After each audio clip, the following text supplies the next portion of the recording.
Vous écoutez RTL. 7h48, Olivier Mazerolle, vous recevez Nadine Morano, députée européenne Les Républicains et candidate à la primaire de la droite et du centre. Bonjour Nadine Morano. Bonjour.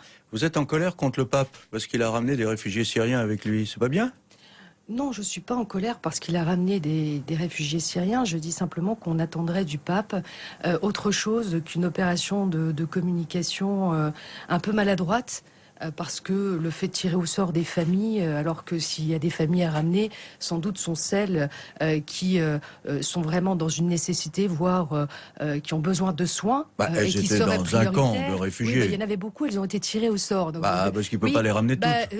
Oui, mais je ne crois pas que ce soit utile de mener ce genre d'opération de communication, parce que sur le fond, ça ne règle rien. Qu'il ramène des familles musulmanes, c'est l'ouverture aussi de notre religion. Il faut être ouvert à tous.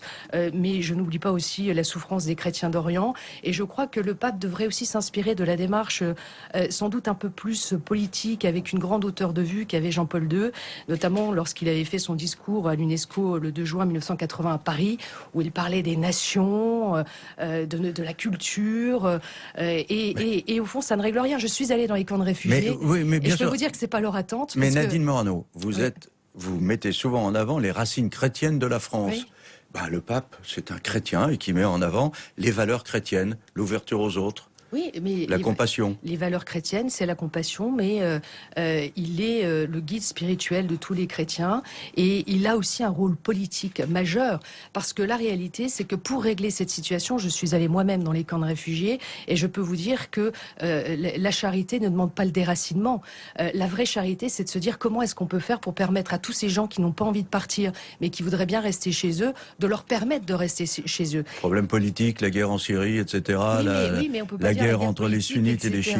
Bon. Non, nous avons la communauté internationale et notamment la communauté européenne devrait se mobiliser et prendre des initiatives pour régler la crise en Syrie et en Libye. On voit que François Hollande est allé au Liban et en Jordanie, tant mieux, je l'ai fait avant lui au mois de septembre dernier. On l'attendait d'ailleurs, l'ambassadeur m'avait dit qu'il devait venir quelques semaines après moi. Il y est allé il y a quelques jours.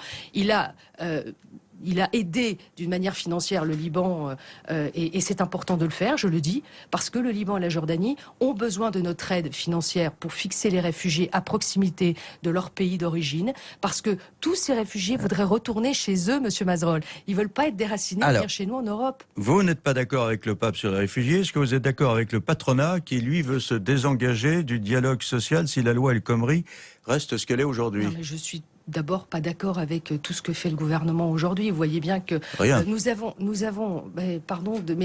non, je suis désolée. Nous avons un taux de chômage exponentiel dans notre pays, que ce soit le chômage des jeunes ou les autres. La loi travail qui était présentée dans sa première formule par Madame El Khomri, que j'aurais moi-même votée, si j'avais été députée nationale et si elle était restée dans son écriture initiale. Aujourd'hui, il n'y a plus rien dans cette loi. Donc à chaque fois, le gouvernement recule. Et il ne faut pas s'étonner qu'alors que le MEDEF, les organisations patronales, mais aussi tous ceux qui voudraient voir avancer des réformes pour permettre l'embauche et libérer les entreprises, eh bien, voient encore une fois le gouvernement reculer sur ce qui est essentiel. C'est un quinquennat pour rien aujourd'hui. Le gouvernement fait accord avec les régions, par exemple, pour lutter pour la formation, contre le chômage. C'est une bonne chose, non? Oui, enfin, tout ça est à remettre totalement à plat. Je vous le dis parce que on sait très bien, et moi j'ai pu le vivre moi-même en étant en charge de la formation professionnelle et de l'apprentissage, quand j'ai été nommée à ce ministère, ce qui était très bien, parce que nous devions développer l'alternance, et l'alternance était en train largement de progresser, notamment l'apprentissage chez les jeunes. Aujourd'hui, tout est en recul, en régression chez les jeunes, avec un président qui en avait fait pourtant sa priorité. Mais quand vous êtes en charge de ce ministère, vous avez un levier et l'autre levier, vous ne pouvez pas l'utiliser. Vous avez une main dans le dos, tout simplement parce que ce sont des compétences partagées avec les régions. Et à force de partager les compétences, eh bien finalement, on divise aussi l'efficacité qu'on devrait avoir. Et moi, je pense qu'il faut redonner aussi à Pôle emploi des possibilités plus importantes en termes de formation, parce que Pôle emploi devrait être Pôle emploi formation également. Alors, vous êtes candidate et l'heure de vérité approche, puisqu'à partir de vendredi matin, les 360 parlementaires des Républicains vont pouvoir dire officiellement qui ils parrainent. Et alors là, Nadine Morano, c'est pas forcément le premier choix, hein? Mais nous verrons bien. Vous savez, je crois qu'on est aujourd'hui dans une phase de débat extrêmement importante parce que nous avons le devoir de sortir les socialistes du pouvoir et nous avons le devoir de gagner cette alternance. Donc, dans notre famille politique, il y a débat. Nous sommes dans la phase de candidature à la candidature. Ouais, mais il y en a tellement qu'on ne sait plus où donner de la tête. Mais tellement, écoutez, vaut mieux qu'il y en ait plus que 10, pas assez. 11, 12, on sait plus. Mais Monsieur Mazerolle, si le ticket d'entrée à ce débat de la primaire devrait être réservé aux anciens présidents de la République ou aux anciens premiers ministres, il faut le dire. Ou si ça doit être réservé au vote des journalistes uniquement, il faut le dire. Mais là, ce sera le choix des Français qui ont envie vraiment de neuf. Je vous le dis, ils veulent autre chose. Ils ont vu l'échec, ils ont vu les erreurs, et que ceux qu'on nous présente, qui sont là depuis 30 ans, ou qui ont le même formatage énarque que tout le monde en général rejette en disant mais donnez-nous autre chose comme choix, eh bien il y aura un multiple choix. C'est vexant pour vous si on vous dit sur le papier quand même François Fillon, Alain Juppé, Nicolas Sarkozy, ils ont déjà occupé des hautes fonctions, ça fait plus crédible que Nadine Morano. Bien, moi j'ai cette crédibilité aussi ministérielle, j'ai été membre du gouvernement pendant plus de 4 ans. Je n'ai pas à être entaché des échecs d'anciens premiers ministres qui revendiquent aussi leurs échecs ou d'avoir reculé face à la rue. Je n'ai pas été condamné par la justice.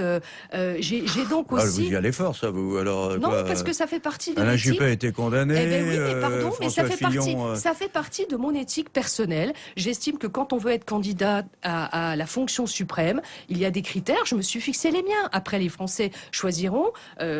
Et Nicolas Sarkozy, qui est mis en examen, ne devrait pas se présenter alors Nicolas Sarkozy, vous savez, comme d'habitude et comme tout le monde, il bénéficie de la présomption d'innocence. Il n'a été condamné à rien. Et donc, mais c'est le choix de chacun, encore une fois. Ce que je pense, c'est que les Français doivent avoir ce choix, cette multiplicité de choix. Et donc vous dites que les parlementaires ne bloquaient pas le choix. Monsieur Mazerolle, il n'y a pas que les parlementaires, parce qu'il faut 20 signatures de parlementaires. Il faut aussi... Oui, mais la clé d'entrée, c'est déjà les 20 parlementaires. Oui, je sais, il faut des militants. Mais les parlementaires, vous savez, auront à faire leur choix au mois de septembre. Vous êtes réconcilié avec Nicolas Sarkozy ? Je n'ai jamais... Nous avons eu des turbulences parce que, évidemment, la décision qu'il a prise et qui lui a d'ailleurs beaucoup coûté, parce que il me l'a dit, au regard des lettres qu'il a reçues au siège Les Républicains. Mais il se trouve qu'avec Nicolas Sarkozy, nous avons un chemin politique très long. Vous avez déjeuné ensemble, ça s'est bien passé. Oui, parce qu'on se parle, on se fâche, mais on se parle quand même. Et si vous n'aviez pas les signatures des parlementaires, vous pourriez vous présenter en candidature indépendante ? Écoutez, non, mais on n'en est pas là. Ce que je veux... mais est-ce que vous savez ce que j'entends dans la rue. Attendez, vous êtes une Lorraine qui est décidée, vous êtes convaincu que vous portez un projet fort, vous pourriez vous présenter en candidate indépendante ? Ce que j'entends aujourd'hui, c'est la souffrance des Français qui nous disent, et le qualificatif que j'entends le plus dans la rue quand je discute avec nos concitoyens, c'est mais qu'est-ce qu'ils sont nuls. Alors vous savez, nous on a un devoir, c'est de relever la France. Les nuls, il faut les quitter. Non, je parle de ceux qui nous gouvernent aujourd'hui. Donc il faut absolument avoir un seul objectif. Vous savez, moi j'ai choisi non pas mes initiales sur les supports de communication qui sont les miens, j'ai choisi servir la France. Et Nadine Morano, elle est en tout petit. Parce que ce qui se joue, c'est pas notre destin personnel, c'est le destin du pays. C'est ça qui est important. Merci Nadine Morano. Merci. Les Français veulent autre chose que des ex-présidents et des premiers ministres ayant été condamnés par la justice ou ayant reculé face à la rue, en particulier pour la primaire. C'est ce que vient de nous dire notamment Nadine Morano. Merci à tous les deux. L'entretien est à réécouter et à retrouver sur le site rtl.fr.